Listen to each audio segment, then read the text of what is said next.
Leer las cartas del Nuevo Testamento es como estar al lado de alguien que está hablando por teléfono.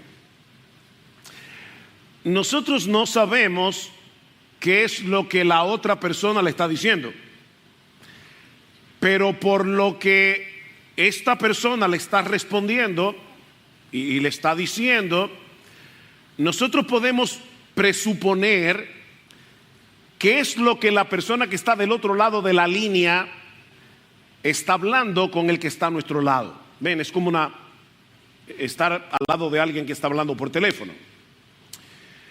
De manera que cuando leemos las cartas del Nuevo Testamento, por ejemplo el pasaje que vamos a estudiar en esta mañana, 1 Tesalonicenses 2, 1 al 9, debemos preguntarnos ¿a qué está respondiendo Pablo? ¿O por qué dice lo que dice? En el pasaje que vamos a considerar en esta mañana, continuando con nuestra serie expositiva, vemos que Pablo tuvo que hacer una apología, una defensa de su ministerio. Y aunque no podemos escuchar lo que estaban diciendo los enemigos del evangelio en su contra, por lo que Pablo escribe en los capítulos 2 y 3 de la carta, podemos deducir que lo estaban acusando de ser un falso maestro. Por supuesto, la meta, el propósito de los enemigos de Pablo era desprestigiar el evangelio y destruir de una vez por todas esta iglesia recién fundada en la ciudad de Tesalónica. Como dice John Stott, podemos presuponer, leyendo entre líneas la defensa de Pablo, podemos presuponer que el ataque de sus enemigos era algo como esto, y cito a Stott: Pablo se escapó y no se le ha vuelto a ver ni a saber desde entonces. Obviamente este no es un hombre sincero, es solo uno más de esos muchos falsos maestros que vagan de un lado a otro por la vía ignacia. Es un charlatán. Él hace lo que hace solo por lo que puede obtener en términos de sexo, dinero, prestigio y poder. Esa era la acusación. De manera, mis hermanos, que lo que estaba en juego aquí no era primordialmente la reputación de Pablo. Sí estaba en juego su reputación, pero el problema que Pablo tiene en mente no es su reputación. Como dice John Stott, es la verdad del evangelio que él predicaba y el futuro de la iglesia en Tesalónica. Y por eso fue necesario que Pablo escribiera esta defensa de su ministerio. Y como Dios saca bienes de males, los enemigos de Pablo atacaron a Pablo, Pablo se tuvo que defender, y al defenderse nos dejó la más clara radiografía que encontramos en el Nuevo Testamento de un verdadero corazón pastoral. Esto es un manual, esto es un tratado sobre el ministerio pastoral. Bueno, entonces, pastor, predíquele a los otros pastores de IBCJ y nosotros nos vamos. No, porque esta carta Pablo no se le escribió a un grupo de pastores. Pablo se le escribió a una iglesia.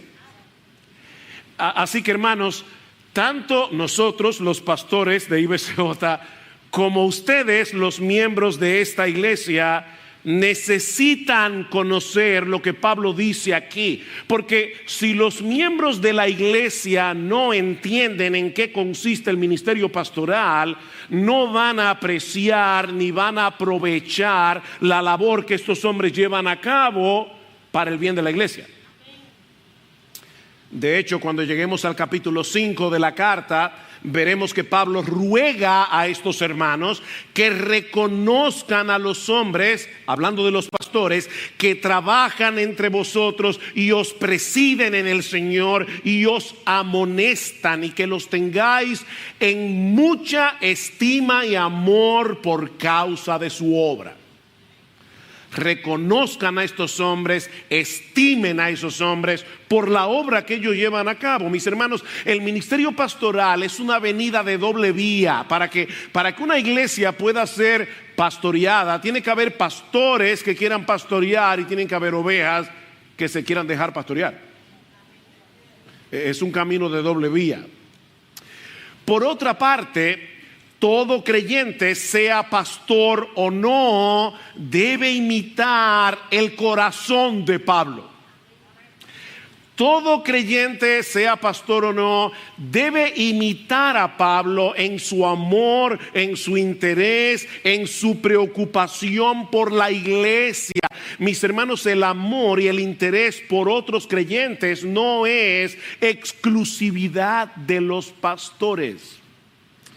De hecho, Pablo dice en Efesios capítulo 4 versículo 11 que es Cristo el que da pastores a su iglesia. ¿Para qué? Para equipar a los santos, para que los santos lleven a cabo la obra del ministerio. ¿Y cómo los santos llevan a cabo la obra del ministerio? Pablo dice en Efesios 4:15, hablando la verdad en amor.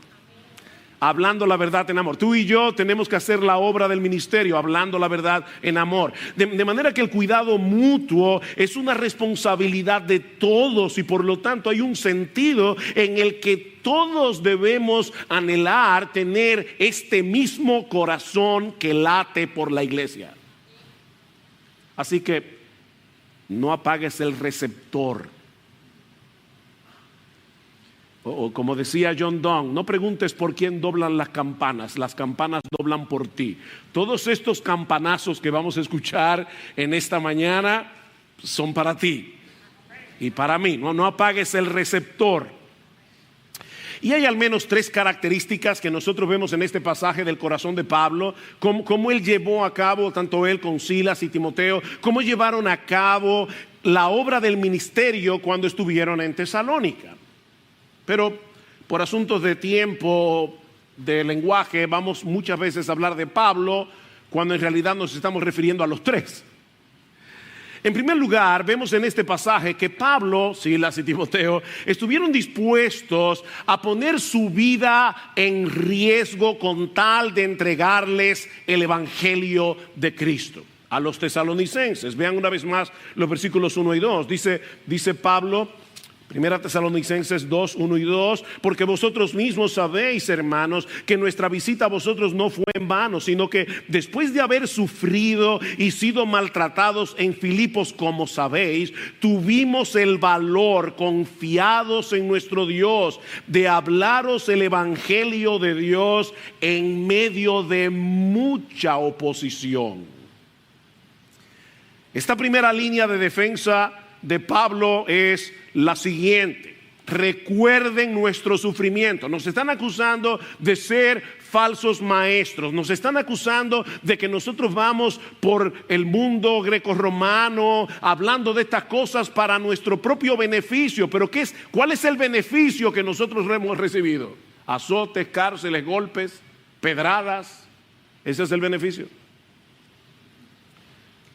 Los enemigos del evangelio estaban acusando a Pablo, como ya dijimos, de haber salido huyendo de Tesalónica cuando las cosas se pusieron difíciles. Y aunque Pablo va a responder a esta acusación más ampliamente a partir del versículo 14, Pablo les recuerda a estos hermanos la condición en la que ellos llegaron a Tesalónica. Ustedes recuerdan, Pablo estaba en Filipos antes de llegar a Tesalónica. ¿Y qué pasó con Pablo allí? Que lo arrestaron, lo azotaron públicamente y después los encarcelaron sin pasarle causa. Y cuando finalmente liberaron a Pablo y a Silas, se fueron hacia Tesalónica y ellos no pensaron, mira, este asunto no nos está resultando. Vamos a cambiar un poco el mensaje, vamos a suavizar un poco este asunto porque no nos está saliendo bien. No, Pablo y Silas y Timoteo llegaron a Tesalónica, predicaron el mismo mensaje y recibieron, igual que en Filipos, mucha oposición. Y Pablo les dice, ustedes saben eso porque ustedes fueron testigos. De paso, es interesante notar todas las veces que Pablo les dice a estos creyentes, ustedes lo saben, ustedes lo saben. O sea, en otras palabras, nuestro ministerio no lo hicimos en secreto. Vean el versículo 1, porque vosotros mismos sabéis. Versículo 2,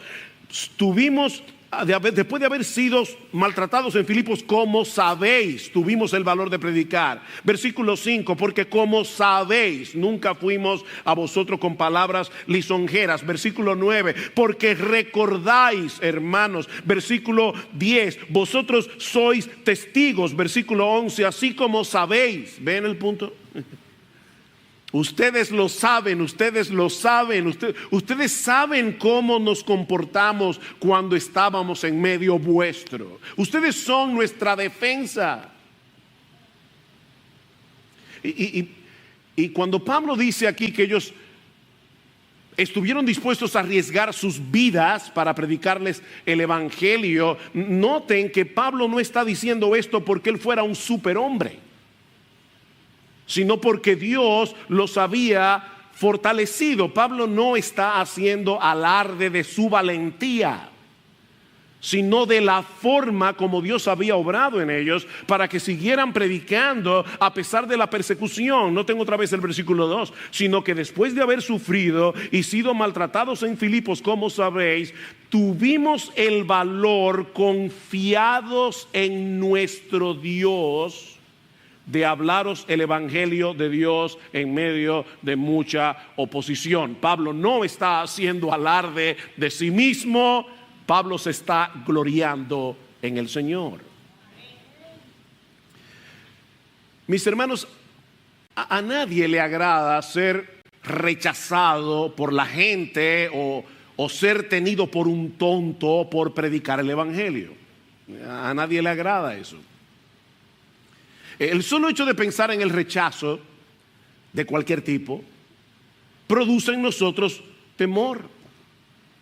De hecho, el mismo Pablo le pide a los hermanos en Éfeso que oren por él. Oigan lo que Pablo les pide, que oren por él: para que me sea dada palabra al abrir mi boca, a fin de dar a conocer sin temor el misterio del evangelio. ¿Por qué Pablo está pidiendo que oren a Dios por él para que él predique sin temor? Porque Pablo no era un superhombre.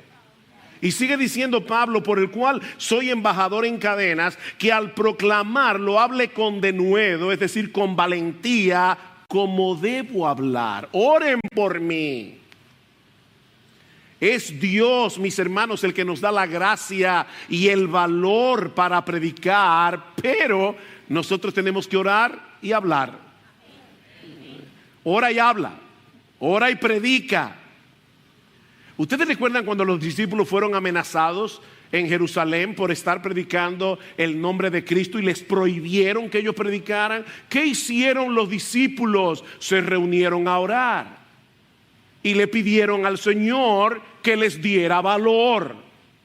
¿Y qué sucedió? Lucas nos dice en Hechos 4:29 que después de haber orado, el lugar donde estaban reunidos tembló. Y todos fueron llenos del Espíritu Santo y hablaban la palabra de Dios con valor. Ellos oraron y Dios les dio valor. Mi hermano, pídele a Dios que te dé valentía. Y luego que ores, habla. Predica. Yo no te prometo que después de orar la tierra va a temblar. Pero sí puedo prometerte que Dios te fortalecerá mientras predicas el evangelio, incluso si tienes que enfrentar el rechazo, incluso si tienes que enfrentar cualquier tipo de oposición, Dios te fortalecerá. Por otra parte, y en segundo lugar, nosotros vemos también que Pablo les ministró a los tesalonicenses con un genuino, sincero deseo de agradar a Dios y no por una mala motivación. Pablo les ministró con un genuino deseo de agradar a Dios, no por una mala motivación. Versículo 3, pues nuestra exhortación no procede de error, ni de impureza, ni es con engaño. En cuanto al contenido de su mensaje, Pablo está diciendo aquí: mi enseñanza no es errónea. Y no es errónea por una razón muy sencilla. Lo que yo les prediqué a ustedes fue el evangelio de Dios. Vean el versículo 4. Sino que así como hemos sido aprobados por Dios para que se nos confiara el evangelio, así hablamos, no como agradando a los hombres, sino a Dios que examina nuestros corazones. En otras palabras, Pablo les está diciendo: el mensaje que yo les prediqué no era nuevo, yo no me lo inventé. Yo les prediqué el evangelio de Dios, un evangelio que comenzó a ser desarrollado en la escritura, en la primera promesa evangélica en Génesis capítulo 3 versículo 15, cuando Dios promete enviar un salvador nacido de mujer. Y a partir de ese momento esta promesa se va desarrollando a lo largo de todo el Antiguo Testamento. Es por eso que Pablo, cuando predicaba, citaba las escrituras del Antiguo Testamento una y otra vez, una y otra vez. Mi mensaje no es nuevo, no puede ser erróneo. De hecho, Lucas nos dice en Hechos capítulo 17 versículo 2 que cuando Pablo fue a Tesalónica, él visitó la sinagoga donde se reunían los judíos por 3 días de reposo consecutivo. Y dice Lucas que él discutió con los judíos, declarando y exponiendo por medio de las escrituras que era necesario que el Cristo padeciese y resucitase de los muertos, y que Jesús, a quien yo os anuncio, es el Cristo. ¿En qué se basaba Pablo? En las escrituras del Antiguo Testamento. Así que su mensaje no podía ser erróneo. Y en cuanto a su motivación, dice Pablo, no fue por engaño, ni fue por impureza, dice en el versículo 3. Ni por engaño ni por impureza. Esta palabra engaño implica hacer algo con la intención de que la otra persona crea que yo estoy tratando de hacerle un bien, cuando en realidad yo estoy buscando mi propio beneficio. Es un engaño. De hecho, la figura que usa Pablo aquí es la de un pescador que esconde el anzuelo debajo de la carnada. Cuando viene el pez, pensando que es un bocado sabroso, ahí queda preso. Y eso es exactamente lo que hacen los falsos maestros. De hecho, Pablo le advierte a Timoteo que vendrá tiempo cuando muchos no soportarán la sana doctrina, sino que teniendo comezón de oír, se amontonarán maestros. No les basta a la gente tener 1, 2, 3, no. Ellos quieren montones de maestros que les rasquen el oído. Se amontonarán maestros conforme a sus propias concupiscencias. Por eso es que la iglesia de Joel Osteen tiene tanta gente. Porque Joel Osteen dice: yo no quiero molestar a la gente. La gente vive muy cargada, muchos problemas. Yo no voy el domingo a hablarles del pecado, a hablarles del infierno, a hablarles del juicio final. Yo quiero que la gente aquí se sienta bien. Comezón de oír. Los falsos maestros no predican lo que Dios nos dice en su palabra. Ellos predican lo que la gente quiere escuchar. Porque ellos no están interesados en el bienestar de sus oyentes. Ellos quieren sacarles ventaja. Pare de sufrir. Hay un movimiento, ¿lo conocen? ¿Quiénes son los que paran de sufrir? Los que se llevan el dinero de la gente. Esos paran de sufrir. Es por eso que Pablo añade en el versículo 3 que tampoco predicó por motivos impuros. Y ese es un término muy amplio que puede incluir impureza sexual. Los falsos maestros se aprovechan de las hermanas. Dice la escritura, lean Pedro capítulo 2, segunda de Pedro capítulo 2, lean la carta de Judas, son sensuales, dice Judas. O puede incluir codicia o el deseo de ser famoso. Esta gente dice lo que sea con tal de caerle bien a todo el mundo para tenerlos contentos y sacarles provecho. Judas los describe como hombres que andan tras sus propias pasiones, que hablan con arrogancia, adulando a la gente para obtener beneficio. Mis hermanos de Iglesia Bíblica del Señor Jesucristo, nunca permitan que un hombre llegue a ser pastor de esta iglesia. No importa lo bien que hable, si no predica fielmente todo el consejo de Dios, aun aquellas partes que no resultan agradables. Pablo y Silas no pertenecían a ese grupo. Vean el versículo 5. Porque como sabéis, nunca fuimos a vosotros con palabras lisonjeras, ni con pretexto para lucrar, para ganar dinero. Dios es testigo. Pablo no era un evangelista de la prosperidad, obviamente, ni buscando gloria de los hombres, ni de vosotros, ni de otros. Lo que Pablo está diciendo es: nosotros no suavizamos el mensaje para que resultara más potable. Predicaron la buena noticia, sí, de que hay perdón en Cristo para todo aquel que cree, pero al mismo tiempo no dejaron de advertir a los incrédulos del destino terrible que les espera si rechazan, si abandonan, si tienen en poco una salvación tan grande. Noten lo que dice Pablo en el capítulo 1, versículo 10, que estudiamos la semana pasada. Dice: ustedes se convirtieron para esperar de los cielos a su Hijo, al cual resucitó de entre los muertos, es decir, a Jesús, quien nos libra de la ira venidera. Pablo no dejó de hablar de la ira que vendrá sobre aquellos que rechazan el mensaje del evangelio. Mis hermanos, cuando nos empeñamos en tratar de agradar a la gente, tarde o temprano vamos a comenzar a editar el evangelio. Es por eso que en muchos púlpitos en el día de hoy ya no se habla del pecado, no se habla del infierno, ya no se habla de la impotencia del hombre para salvarse. El hombre no se puede salvar. El hombre está muerto en sus delitos y pecados. No está agonizando, está muerto.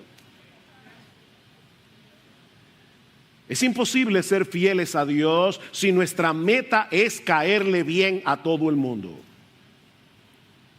Otras veces he contado esta anécdota de una niña en la escuela dominical, cuando el profesor preguntó: ¿hay algo que Dios no puede hacer? Y todos los niños dijeron: no, Dios lo puede todo. Pero una niña levantó la mano y dijo: sí, profesor, hay algo que Dios no puede hacer, y es complacer a todo el mundo. Y nosotros tampoco. Aclaro. Nuestra meta no es caerle mal a la gente. No es que ahora vamos a predicar para caerle mal a la gente. No. Ojalá que no le caigamos mal a nadie. Nuestra meta es predicar la verdad.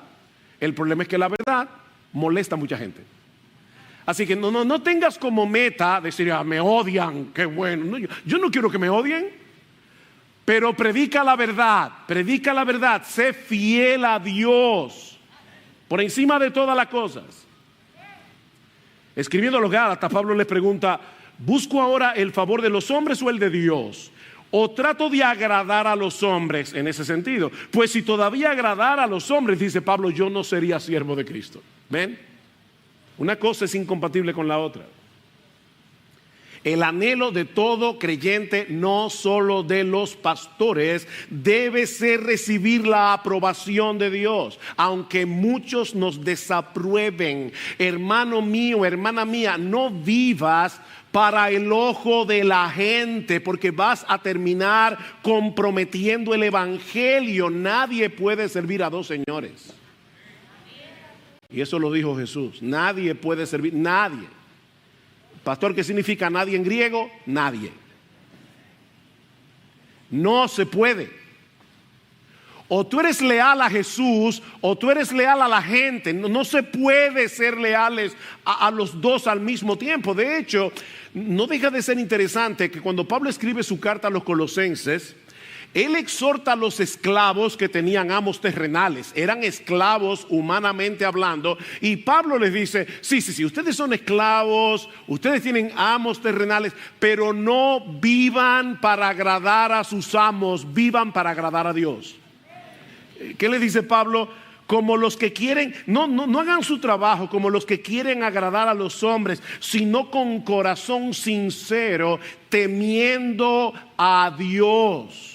Ven, aunque ustedes sean esclavos, deben hacer las cosas para agradar a vuestro amo que está en los cielos. Y todo lo que hagáis, hacedlo de corazón. Mi hermano, no trabajes para el jefe, no trabajes para el sueldo. Todo lo que hagáis, hacedlo de corazón como para el Señor y no para los hombres, sabiendo que del Señor recibiréis la recompensa de la herencia, porque es a Cristo el Señor a quien servís. Seas pastor o no, tú eres un siervo. Eres un siervo. Me encanta que Paul Washer dice que él no entiende por qué hay personas que dicen fulano es un gran siervo de Dios. ¿Cómo se puede ser un gran siervo? Tú eres un siervo y yo soy un siervo. Y por lo tanto, nuestra meta es agradar a nuestro amo. Y nuestro amo se llama Jesús. La meta de Pablo era agradar a aquel que le había confiado el evangelio. Vuelvan otra vez al versículo 4. Dice, sino que así como hemos sido aprobados por Dios para que se nos confiara el evangelio, así hablamos. Ven, Dios confió en mí para entregarme el evangelio. Me aprobó para entregarme el evangelio y por lo tanto yo hablo no como agradando a los hombres, sino a Dios que examina nuestros corazones. Los enemigos del evangelio hablaban mal de Pablo, pero Dios lo había aprobado. Y ya no importa. Si Dios aprueba a un hombre, no importa lo que diga el resto del mundo. Porque es la opinión de Dios la que importa. Ahora, ¿cómo sabía Pablo que Dios lo había aprobado? ¿Cómo podía estar tan seguro? Porque Dios mismo se había encargado de confirmar su llamamiento. ¿Cómo? Bueno, en primer lugar, cuando se le apareció en el camino a Damasco. Cristo se le apareció a Pablo en el camino a Damasco y lo convirtió de un perseguidor a un apóstol. Pero, no contento con eso, Cristo le confirmó a Pablo su llamamiento a través de otras personas. En primer lugar, Dios confirmó su llamamiento a través de Ananías. ¿Recuerdan el hombre que Dios le dijo, ve, porque Pablo está en tal y cual casa, ve, porque instrumento escogido me es este para llevar mi nombre en presencia de los gentiles y de reyes y de los hijos de Israel? Ananías podía confirmar que el Señor le había revelado que Pablo era uno de sus siervos. Más adelante, en Gálatas capítulo 2 versículos 8 y 9 vemos que Pablo va al resto de los apóstoles en Jerusalén y esto le dan la diestra de compañerismo, confirmando que Pablo predicaba correctamente el evangelio. Y luego, cuando Pablo y Bernabé fueron llamados por el Señor a ser misioneros, ¿qué hizo el Espíritu Santo? El Espíritu Santo le dijo a la iglesia, apartadme a Saulo y a Bernabé para la obra que los he llamado. El Espíritu Santo no se lo dijo directamente a Pablo y a Bernabé, se lo dijo a la iglesia, confirmando su llamamiento. Pablo era un apóstol de Jesucristo y sin embargo, mis hermanos, Dios confirmó su llamado a través de otras personas. Y en el día de hoy, si bien nosotros no tenemos ni un encuentro con Jesús como el que tuvo Pablo en su camino a Damasco, ni el Espíritu Santo viene a la iglesia y le dice apártenme a fulano y a fulano para la obra del ministerio, nosotros en el día de hoy tenemos que pasar por un escrutinio similar. ¿Qué dice Pablo en 1 Timoteo capítulo 3? El ministerio es algo tan importante que no puede depender solamente de los sentimientos subjetivos de una persona. Pablo dice, el que anhela el obispado, buena obra desea. ¡Qué bien! Pero eso no es suficiente. Es necesario. Y esa palabra griega, dei, que se traduce como necesario, es exactamente la misma palabra que aparece en Juan capítulo 3 cuando Cristo le dice a Nicodemo, os es necesario nacer de nuevo para entrar en el reino de Dios. O sea, así como no se puede entrar en el reino de Dios sin nacer de nuevo, no se debe entrar en el ministerio sin tener el carácter que Pablo describe en 1 Timoteo 3. Es necesario que el obispo sea irreprensible, marido de una sola mujer, sobrio, prudente, decoroso, hospedador, apto para enseñar, no dado al vino, no pendenciero, no codicioso de ganancias deshonestas, que gobierne bien su casa, que tenga a sus hijos en sujeción con toda honestidad, pues el que no sabe gobernar su propia casa, ¿cómo cuidará de la iglesia de Dios? No un neófito, no sea que envaneciendo se caiga en la condenación del diablo, y que tenga buen testimonio de los de afuera. Ahora pregunta, mis hermanos, ¿quién evalúa eso? Es la persona que dice, yo soy ese individuo. No, eso lo evalúa la iglesia, y lo evalúan los pastores de la iglesia que examinan la vida de este hombre. El ministerio es demasiado importante para que alguien entre al ministerio pastoral sin estar llamado. Y como es Dios el que llama, es a Él a quien los pastores debemos tratar de agradar. Tanto en nuestra motivación, en el contenido de lo que predicamos y en la forma como predicamos. Tenemos que agradar a Dios. Hermanos, nosotros predicamos para la edificación de la iglesia, pero es como alguien ha dicho, cuando un pastor predica, él tiene que predicar con la audiencia de uno en mente. Porque un pastor puede ser aplaudido por la gente, pero depende de lo que diga Dios. Esa es la evaluación. Depende de lo que diga Dios. Pero vemos también, en tercer lugar, en nuestro pasaje, que Pablo se entregó como una madre a buscar el bien de los tesalonicenses. Pablo se entregó como una madre. Vean otra vez el versículo 6 para poder tomar desde ahí el versículo 7 y ver el contraste. Pablo dice, no buscamos gloria de los hombres, ni de vosotros, ni de otros, aunque como apóstoles de Cristo hubiéramos podido imponer nuestra autoridad. Más bien, ¿ven el contraste? Más bien demostramos ser benignos entre vosotros, como una madre que cría con ternura a sus propios hijos. Indudablemente los apóstoles son dignos de respeto, y los pastores también. Lean Hebreos 13 o la misma carta de 1 Tesalonicenses 5, que reconozcáis a estos hombres. Son dignos de respeto.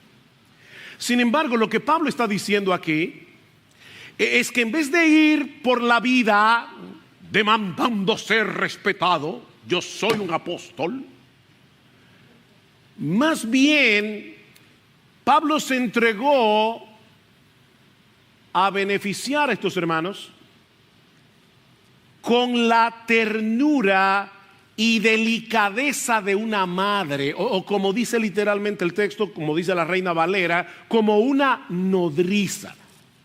Y no es que está mal el término madre, porque esta nodriza es una madre.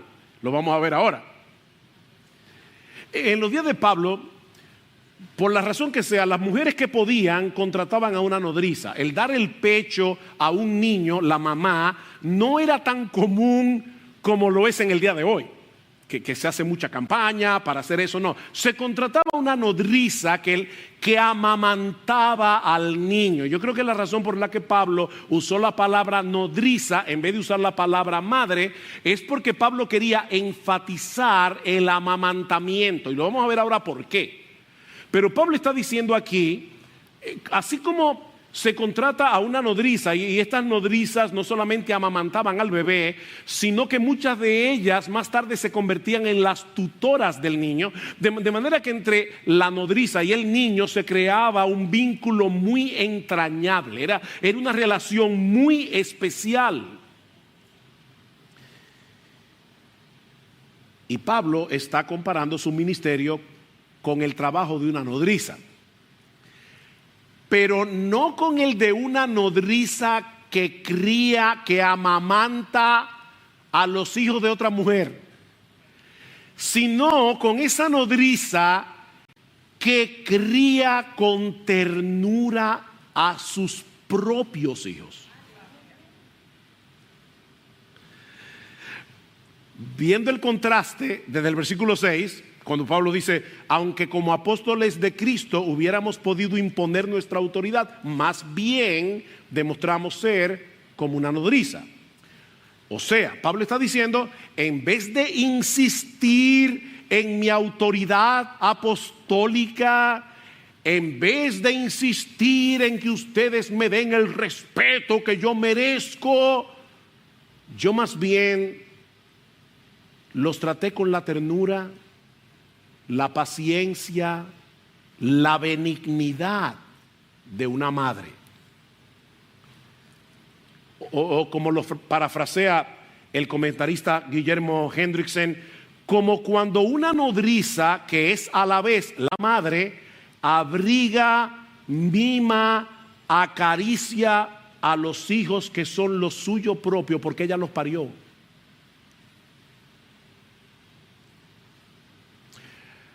John Stott dice algo comentando este pasaje que me encantó. Dice, es algo muy hermoso que un hombre tan masculino como el apóstol Pablo se haya servido de esta metáfora femenina. Y luego añade, algunos líderes cristianos se vuelven egocéntricos y autocráticos. Cuanto más sienten amenazada su autoridad, tanto más la reafirman. Pero en nuestro ministerio pastoral, todos necesitamos desarrollar más la ternura, el amor y la entrega de una madre.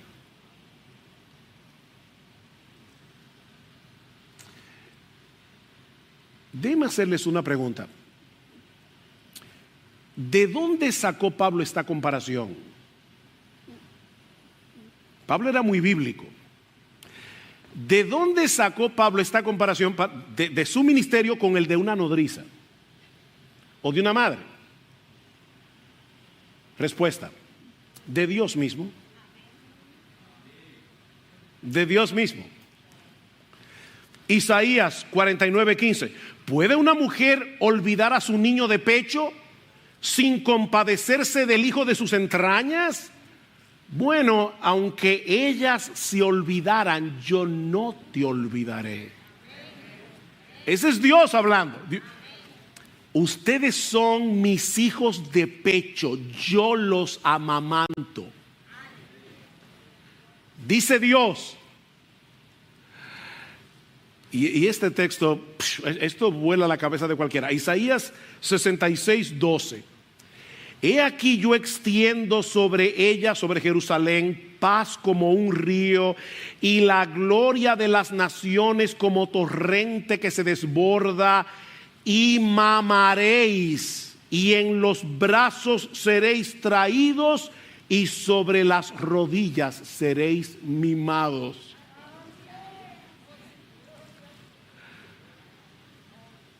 Dios está diciendo, yo los voy a tomar y los voy a amamantar y luego los voy a poner en mis rodillas para mimarlos. Ese es el Dios todopoderoso que creó los cielos y la tierra. Como aquel a quien consuela a su madre, dice Dios, así os consolaré yo a vosotros y en Jerusalén tomaréis consuelo. De paso, hablábamos Gloria y yo esta mañana porque le decía, voy a hablar acerca de este tema y ciertamente hay creyentes que no tienen pastores que los tratan con esa ternura, pero también hay hijos que no tienen padres que los tratan con esa ternura, hay esposas que no tienen esposos que los tratan con esa ternura. Bueno, mi hermano, mi hermana, si ese es tu caso, recuerda que tú tienes en Dios a un pastor así, a un padre así y a un esposo así. Es triste, pero Deberías tener un pastor así, un padre así, un esposo así, pero no te autocompadezcas. Tú tienes en Dios todo eso. Así que Pablo estaba imitando a Dios al tratarlos de ese modo. Y no es que los pastores no podamos ser firmes cuando haya necesidad de serlo. Un poco más adelante, en los versículos 11 al 12, como ya leímos y que vamos a ver, si el Señor lo permite, la semana que viene, Pablo compara su ministerio con un padre que ejerce autoridad sobre sus hijos. Hay momentos en que los pastores debemos hacer uso de nuestra autoridad, sobre todo cuando está en juego la verdad del evangelio, cuando está en juego la santidad, la pureza de la iglesia. Eso lo vemos en la carta a los Gálatas, lo vemos en las cartas que Pablo escribió a los Corintios, pero hermanos, aún en esos casos vemos ese balance de Pablo entre la autoridad y la ternura. Pablo reprendió a los Gálatas duramente. Sin embargo, también les dijo en Gálatas 4:19: hijitos míos, por quienes vuelvo a sufrir dolores de parto hasta que Cristo sea formado en vosotros. Yo quisiera estar con vosotros ahora mismo y cambiar de tono. Para Pablo no era agradable hablarles en un tono tan duro. Y en 2 Corintios 10, Pablo ruega a estos hermanos que sean fieles a Cristo y dice: yo les ruego por la mansedumbre y la ternura de Cristo. Yo recuerdo en nuestros primeros años de ministerio, primero predicábamos rapidísimo. Si tú crees que yo hablo rápido, no, en esa época yo era la boca más rápida del oeste. Pero también gritaba mucho. Todavía a veces se me va, pero en esa época mucho más. Y a veces llegábamos a casa y mi esposa siempre con mucha paciencia me esperaba 1 o 2 días. Pero luego decía: mi amor, la prédica de este domingo, mira, fue muy edificante, fue muy buena. Lo único es que yo no vi por ningún lado la ternura de Jesús. Y yo le doy gracias al Señor por su fidelidad a mí, porque eso es lo que hacen las ayudas idóneas. Y yo le oraba al Señor: Señor, por favor, ayúdame a cultivar esa mansedumbre y ternura de Jesús. Y al otro domingo le decía: dime, ¿qué tal tuvo? Y dice: igualito que el domingo pasado.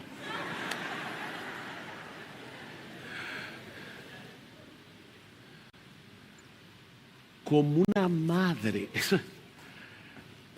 Mis hermanos, miren, cuando uno lee el Nuevo Testamento y ve a Pablo, Pablo fue un hombre extraordinario. Pablo fue probablemente quizás el hombre más extraordinario que ha tenido la iglesia de Cristo, por los dones que tenía y por el amor que manifiesta hacia el Señor, por todo lo que Pablo tenía, los conocimientos. De hecho, muchas personas dicen que Pablo probablemente era uno de los intelectos más brillantes del primer siglo.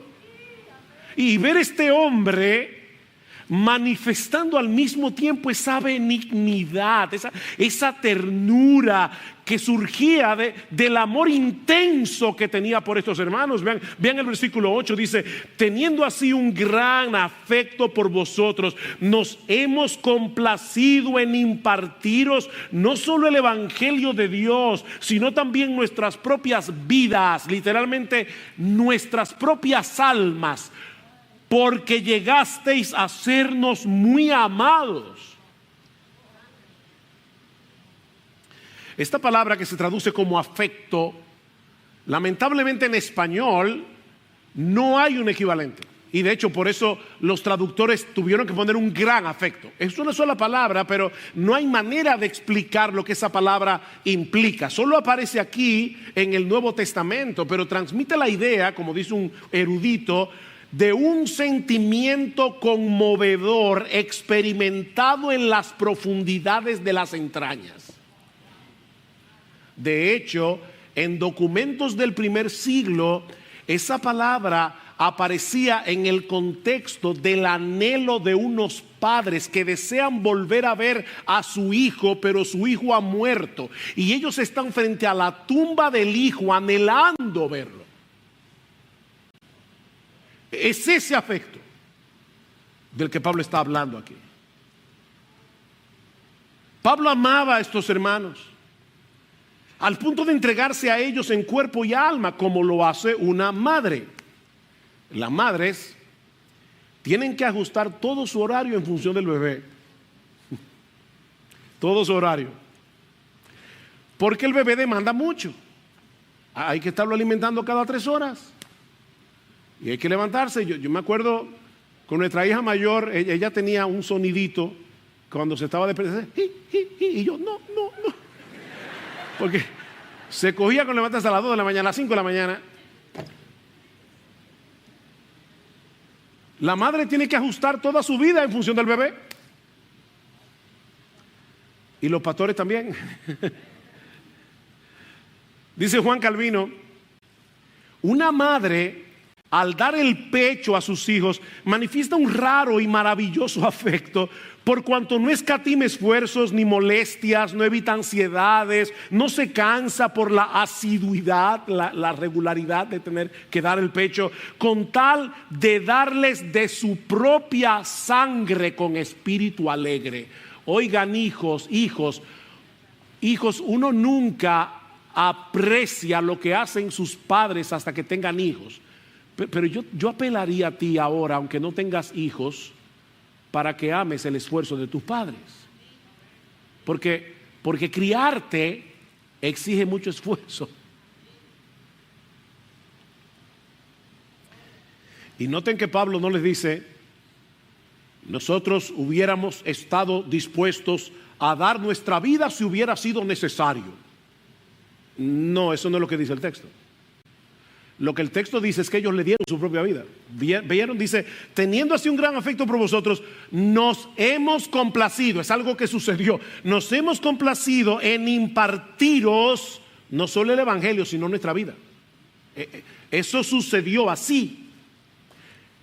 Ellos se entregaron en cuerpo y alma con tal de impartirles el evangelio. Y cuando conectamos esto con la palabra criar, que aparece en el versículo 13 como la nodriza que cría con ternura a sus propios hijos, lo que Pablo está diciendo es que ellos cuidaron con afecto de una madre a estos recién convertidos, amamantándolos con el evangelio. Esa es la idea.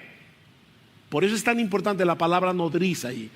Nosotros los amamantamos con el evangelio, como una madre que le da el pecho a sus hijos, con ternura, paciencia, sacrificio. Eso hacen los pastores. Ellos los alimentaron con el evangelio. Vean versículo 2.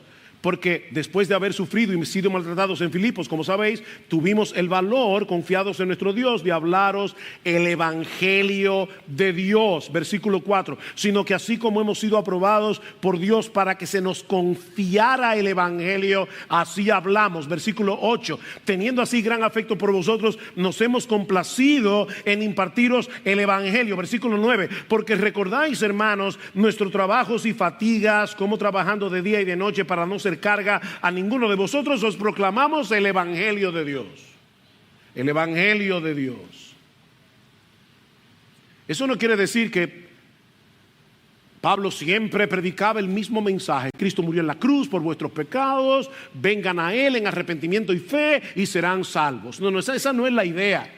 Lo que Pablo está diciendo es que de una forma u otra, a través del estudio de las escrituras, los misioneros les dieron a conocer a estos creyentes de Tesalónica las diversas facetas del diamante del evangelio y sus implicaciones.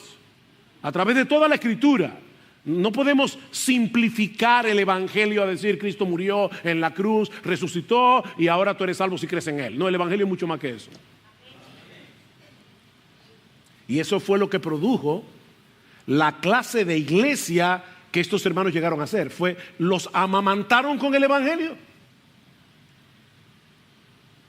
Y ya vimos la semana pasada, ¿verdad?, que produjo eso en Tesalónica. Pablo y su equipo hicieron todo lo que estuvo a su alcance para que estos hermanos pudieran adquirir un claro entendimiento del evangelio, incluyendo el hecho de trabajar secularmente para no ser una carga financiera. Versículo 9. Porque recordáis, hermanos, nuestros trabajos y fatigas, como trabajando de día y de noche para no ser carga a ninguno de vosotros, os proclamamos el evangelio.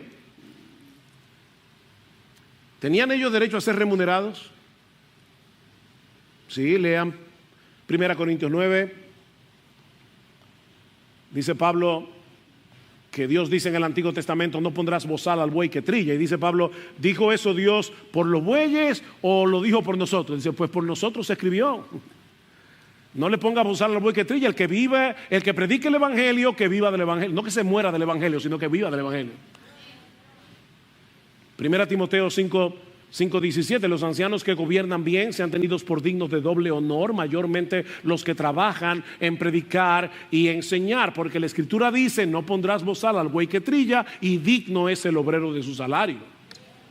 Así que no había problemas en que Pablo y los misioneros recibieran remuneración de los nuevos creyentes en Tesalónica, pero Pablo les dice: para no serles una carga, preferimos no hacerlo.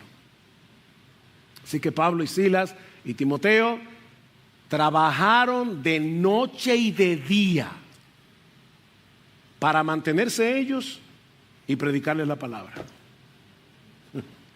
Trabajos y fatigas. Pablo, Silas y Timoteo no tenían que tomar pastillas para dormir. Ellos llegaban a la cama exhaustos, agotados. Pero no solo lo hicieron para no ser una carga, sino también para darles un ejemplo. Y eso lo vemos más adelante en 2 Tesalonicenses capítulo 3. Dice Pablo en el versículo 7: pues vosotros mismos sabéis, otra vez, cómo debéis seguir nuestro ejemplo, porque no obramos de manera indisciplinada entre vosotros, ni comimos de balde el pan de nadie, sino que con trabajo y fatiga, otra vez la misma palabra, trabajamos día y noche, otra vez la misma expresión, a fin de no ser carga a ninguno de vosotros, no porque no tengamos derecho a ello, sino para ofrecernos como modelo a vosotros, a fin de que sigáis nuestro ejemplo. En otras palabras, no sean vagos, no sean perezosos. Sea lo que sea tu trabajo, esfuérzate en hacerlo bien. Porque la pereza es un pecado. Ellos tenían el derecho, pero no lo hicieron por una razón.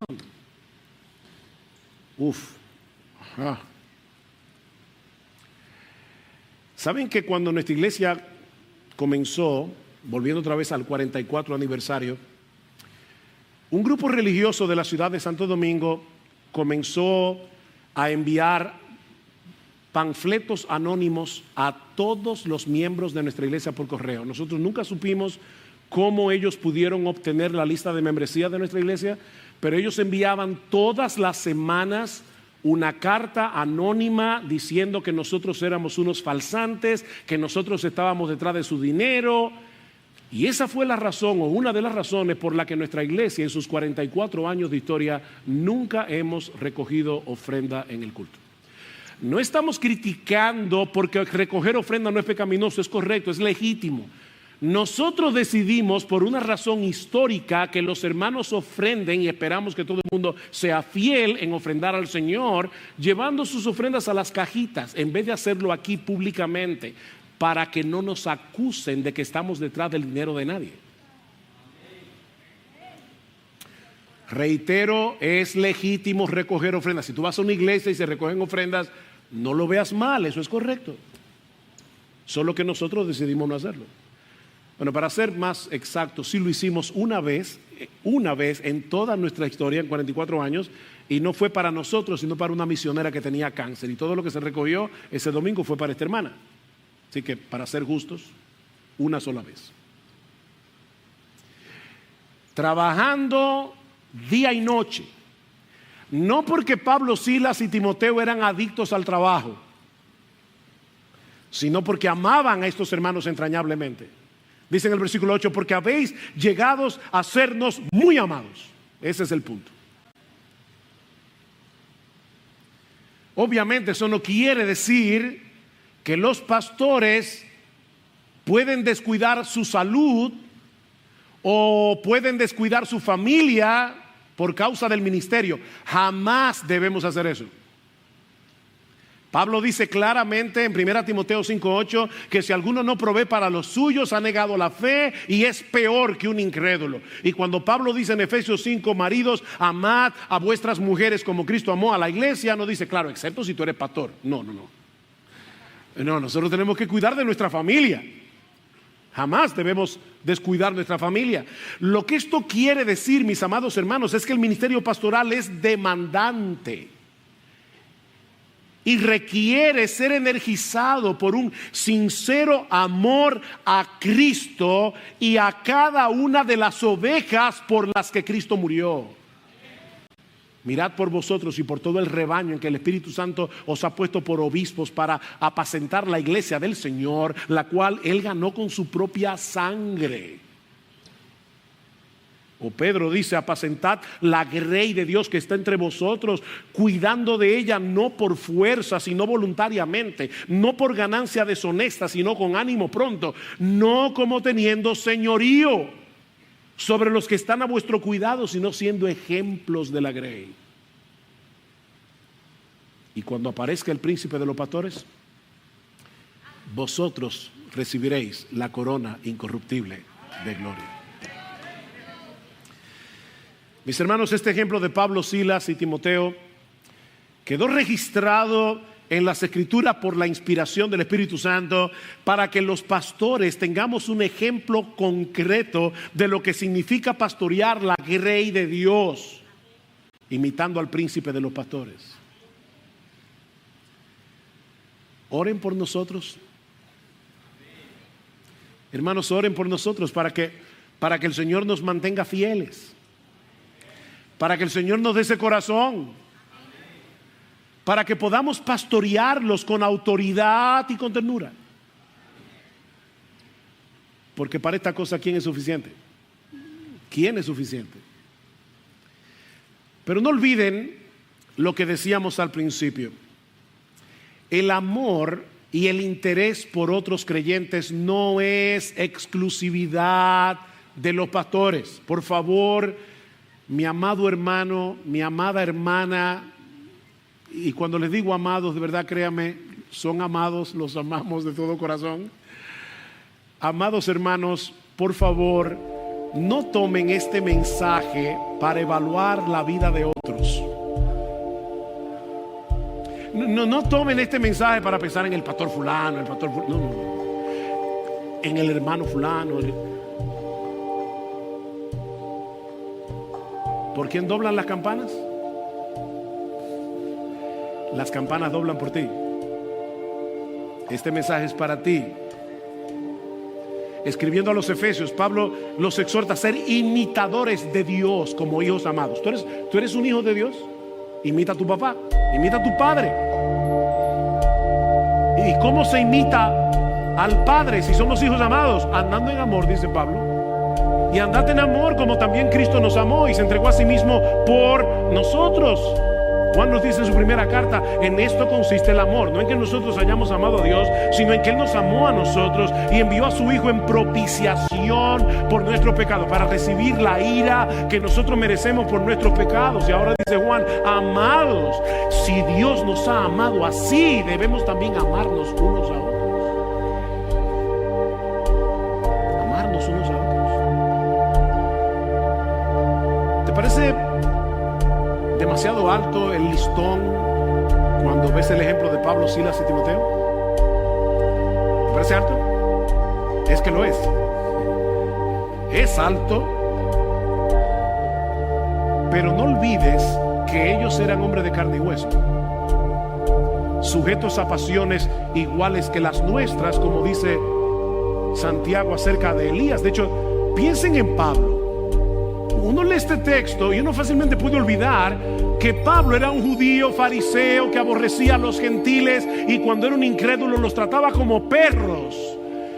Pablo fue un perseguidor de la iglesia. El que está escribiendo este pasaje fue un perseguidor hasta que Cristo se encontró con él en su camino a Damasco y lo cambió, lo transformó en un hombre que era capaz de amar con esa clase de amor a sus hermanos gentiles